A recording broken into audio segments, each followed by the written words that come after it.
네, 안녕하십니까. 푸드팡 공경률이라고 합니다.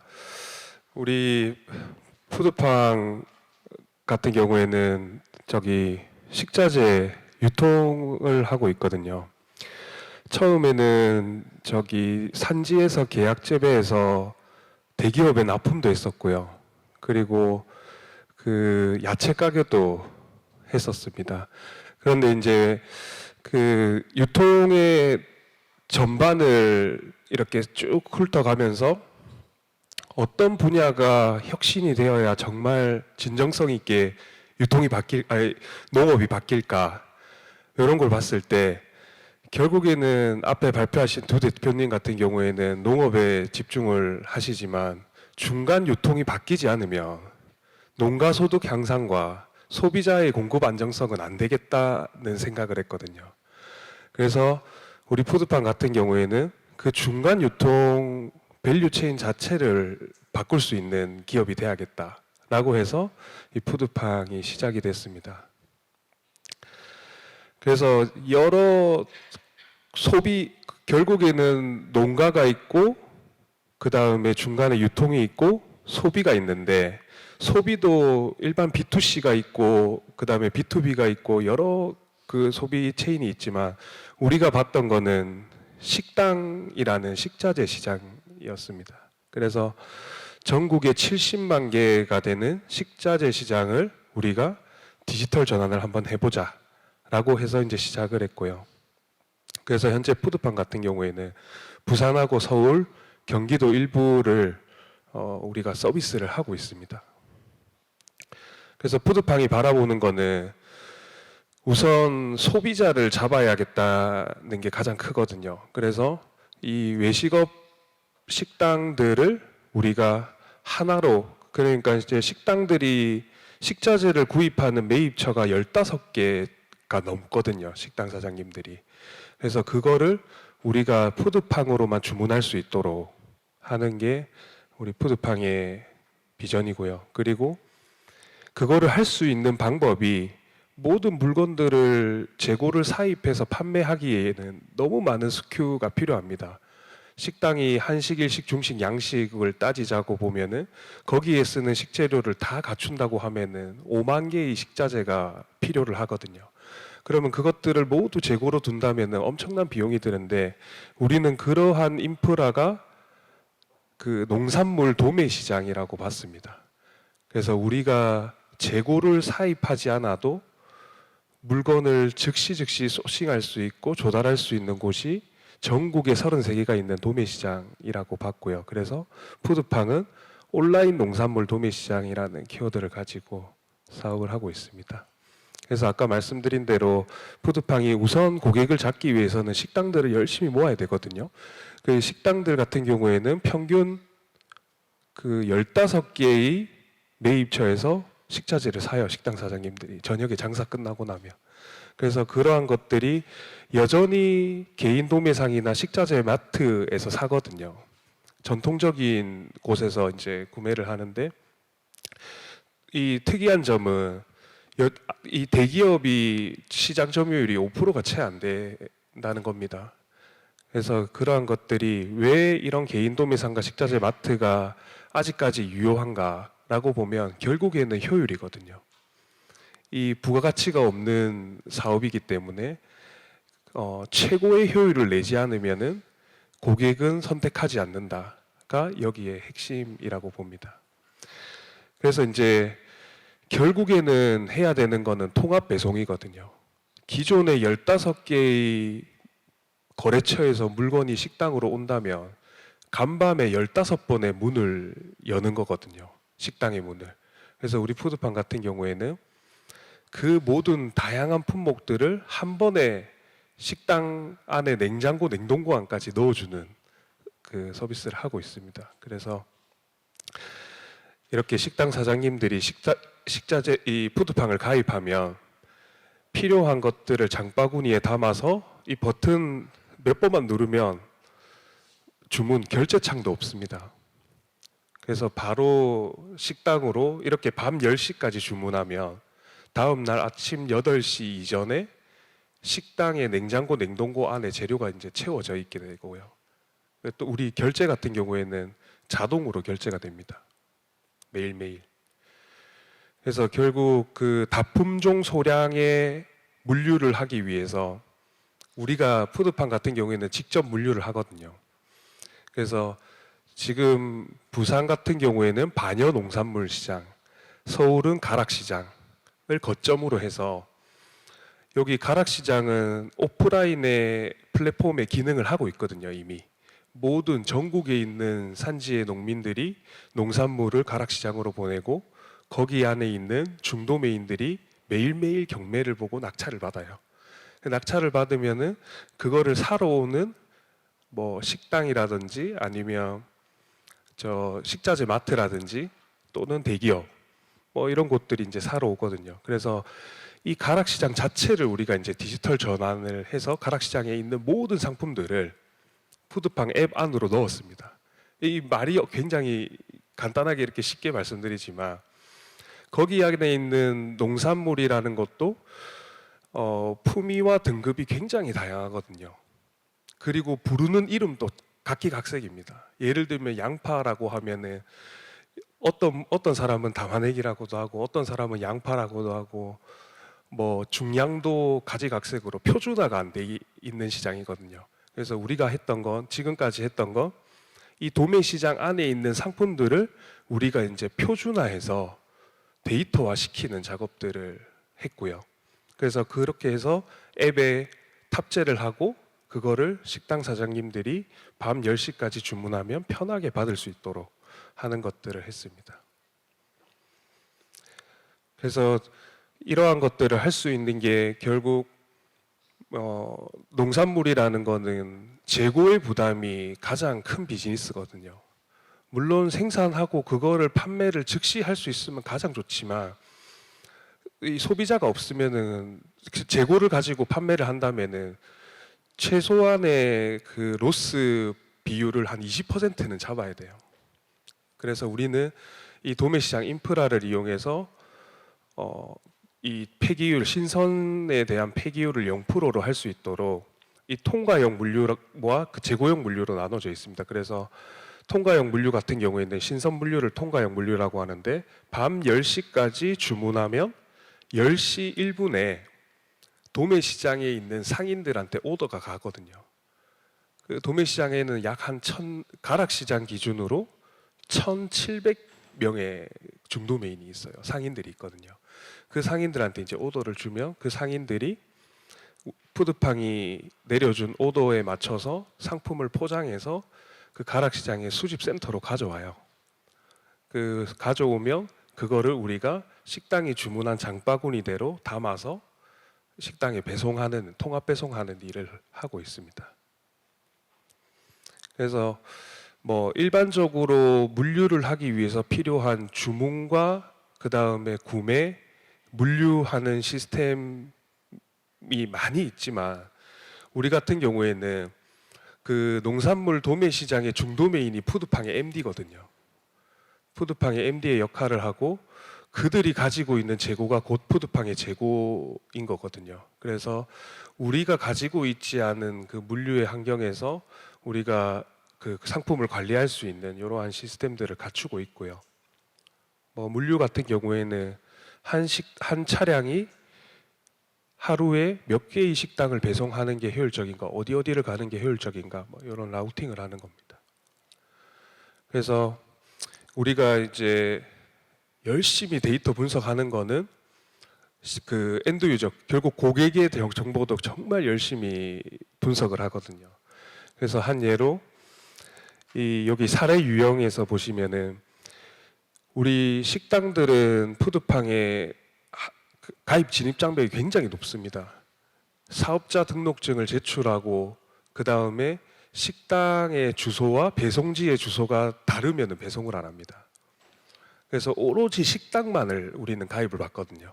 그래서 그 식당을 가입하면 그 식당의 메뉴, 그 다음에 그 메뉴에 따른 뭐 재료의 특징들 이런 것들을 이제 우리가 라벨링을 해서 이제 수집을 해놓습니다. 해놓고 뭐 심지어는 뭐 홀이 몇 개인지, 방문자가 얼마인지 뭐 이런 것도 대략적으로 우리가 유출을 해서 가지고 있고요. 뭐 앞에 거는 일반적인 사항이고 제일 왼쪽에 있는 거는 그 푸드팡이 가입된 식당의 분포도입니다. 그래서 우리가 쓰는 주요 고객들은 30대 후반에서 40대 초반이 가장 많고, 그래서 이제 이러한 식당의 DB를 모으는 이유는 결국에는 소비자의 정보와 생산자의 정보가 그 연결이 돼야 되거든요. 유통에서의 핵심은.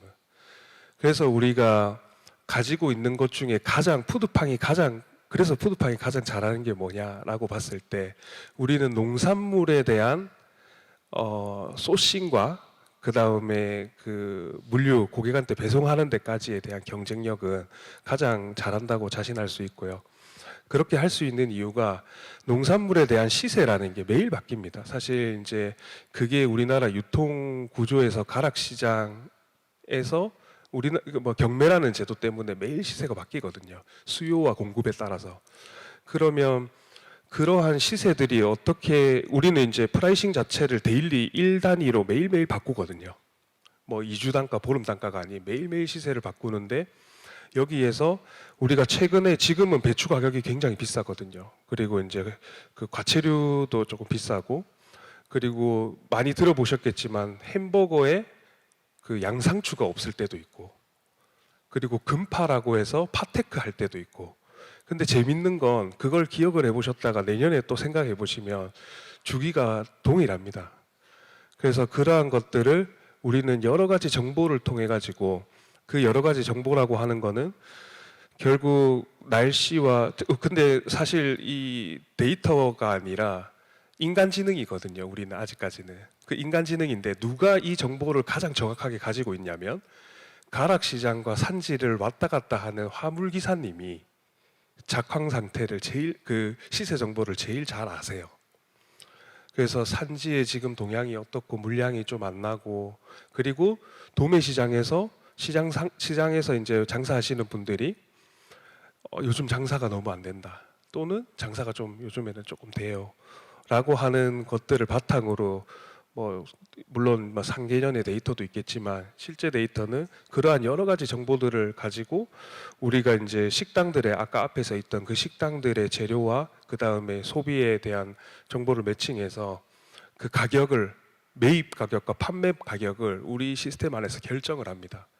결정을 하고 그 상인들한테 이제 구매하는 그러한 것들을 가지고 있고요.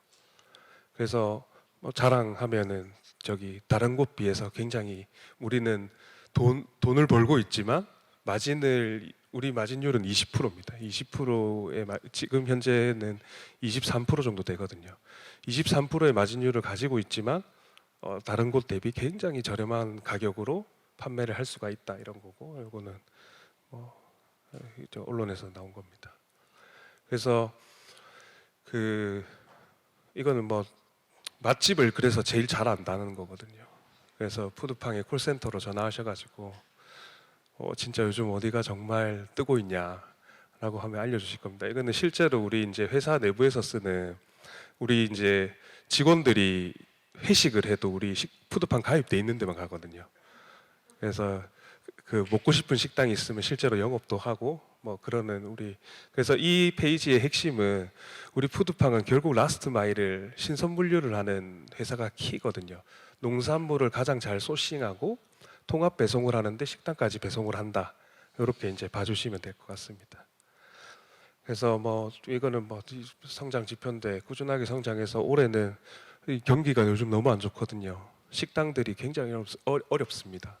그래서 올해는 한 500억 수준으로 우리가 매출을 할 것 같고, 지금 현재 식당 같은 경우에는 우리가 15,000개의 식당이 가입이 되어 있습니다. 그래서 우리 푸드팡이 가입된 식당 같은 경우에는 프랜차이즈와 계약을 해서 일괄적으로 그 가입을 하는 게 아니라 점주들이 푸드팡에 직접 가입을 하는 거거든요. 그래서 뭐 그렇다고 보면은 저기 큰 프랜차이즈 뭐 예를 들면 뭐 이삭 토스트, 뭐 저기 파리바게뜨 이런 곳은 없냐? 그런 곳도 다 푸드팡 고객입니다. 그래서 실제로 가입돼 있는 식당도 미슐랭 식당도 있고, 그 다음에 저기 유명한 프랜차이즈 개인 점주들도 가입을 해서 쓰고 있고요.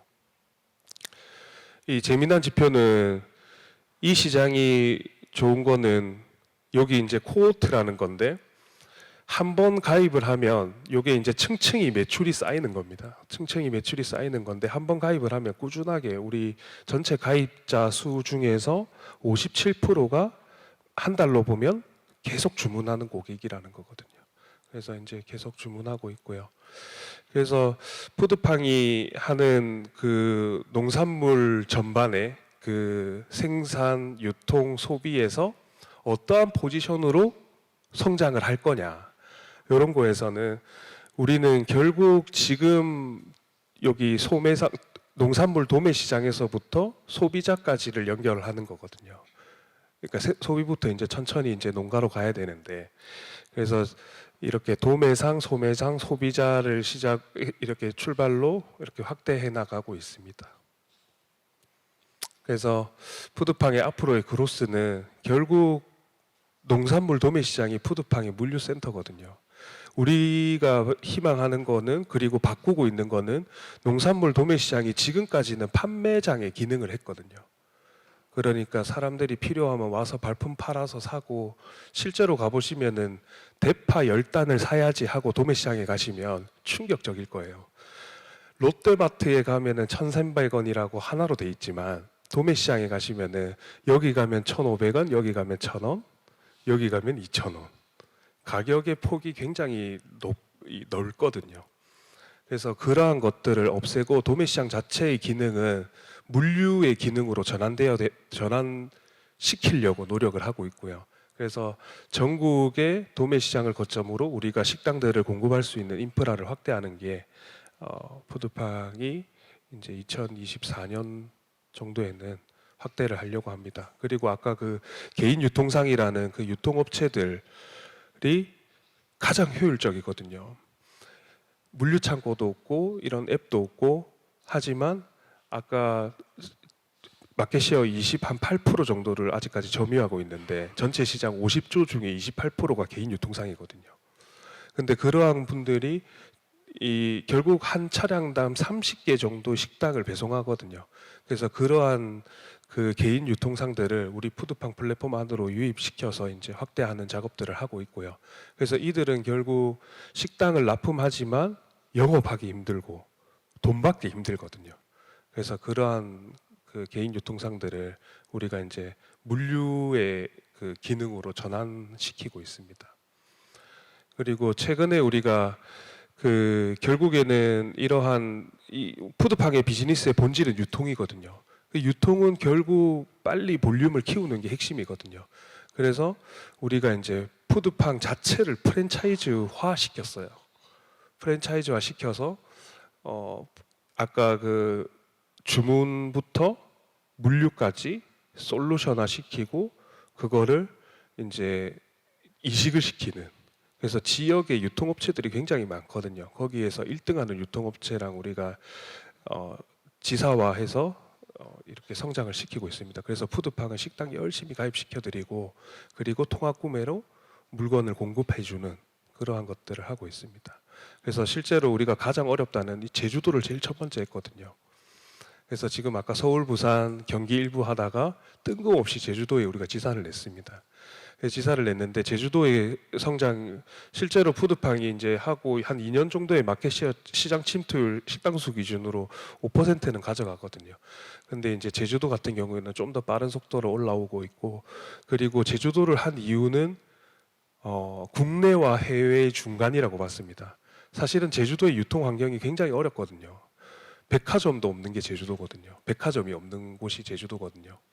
그런데 그 제주도를 우리가 이제 이 아침에 식당에 배송하는 것들을 하면서 물류의 굉장히 어려운 난이도를 깨고 있습니다.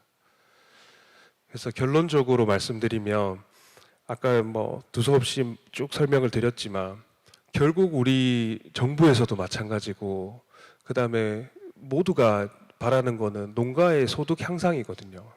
그 농가 소득을 향상시키려면 결국 중간에서 감모도 많이 일어나고 유통의 단계를 거치면서 가격은 비싸지지만 소비자는 비싸게 살 수밖에 없는 거거든요. 그런데 이 농가 소득을 향상하고 소비자의 공급 안정성을 만들려면 우리 푸드팡이 바라는 건 이런 거거든요. 무안의 양파 농민 A 씨가 지은 양파가 서울에 뭐 예를 들면 어디 불고기집에서 쓴다 알 수 있도록 해주는 거거든요. 결국 그게 이제 이 생산지에서 소비자가 필요한 단위로 포장해서 바로 보내줄 수 있도록. 그런데 그걸 개별 산지 직송으로 개별 보내주면 물류의 비용이 굉장히 많이 들거든요. 그래서 그런 거를 활용할 수 있는 게 농산물 도매 시장이라는 물류 허브를 활용해서 우리가 좀 이 농업 발전에 좀 기여를 할 수 있지 않을까. 그래서 농가 소득 향상, 소비자의 공급 안정성의 중간의 유통은 푸드팡이 풀어나간다라고 보시면 됩니다. 이상입니다. 감사합니다. 네.